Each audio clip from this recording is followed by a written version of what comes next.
మాజీ మంత్రి మేరుగ నాగార్జున కామెంట్స్. అంబటి ఇంటిపై 7 గంటల పాటు దాడి చేశారు. చెరపకురా చెడేవు అన్న సామెత గుర్తుపెట్టుకోండి. దాడులపై ప్రజలకు ఏం సమాధానం చెప్తారు? ముద్రగడ లాంటి వ్యక్తులపై కూడా దాడి చేశారు. మళ్ళీ వైసీపీ అధికారంలోకి వస్తుంది. అంబటి రాంబాబు గారి యొక్క ఇంటిపై దాడి, ఆయన మీద 7 గంటలు శైర్య విహారం చేసి ఆయన అంతం చేయాలనే ఆలోచనతో ప్రభుత్వం చేసినటువంటి కుట్రకి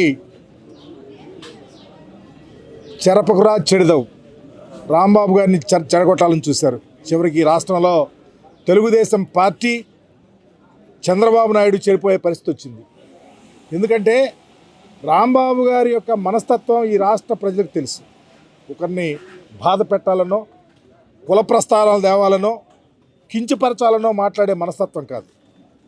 చిన్నప్పటి నుంచి తెలిసినటువంటి వ్యక్తి, సటారికల్గా మాట్లాడే వ్యక్తి ఆయన మీద దాడి చేస్తూ ఉంటే, ఆయన కొడతాకి సిద్ధపడతా ఉంటే మాట్లాడచ్చు.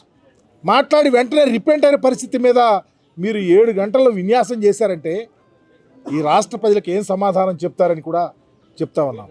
ఈరోజు పరిపాలన మీ రెడ్ బుక్ రాజ్యాంగంతో నడుస్తూ ఉంది. అకౌంటబిలిటీ లేని పరిపాలన జరుగుతూ ఉంది. ఈరోజు ముద్రగల పద్మనాభం లాంటి పెద్ద మనుషులు ఈ రాష్ట్ర చరిత్రలో అతనికి ఒక అధ్యాయం అనేది ఉంది. కాపు ఉద్యమానికి ఉవ్వెత్ర తీసుకొచ్చినటువంటి మహానాయకుడు ఆయన మాటలు చెప్తా ఉంటే, భయపెట్టి మీరు రాజకీయాలు చేయాలంటే, లేకపోతే భయపెట్టి ఒక కులాన్ని దగ్గర తీసుకోవాలంటే ఈ రాష్ట్రంలో ప్రజలు కళ్ళు లేని కబోజులు కాదు.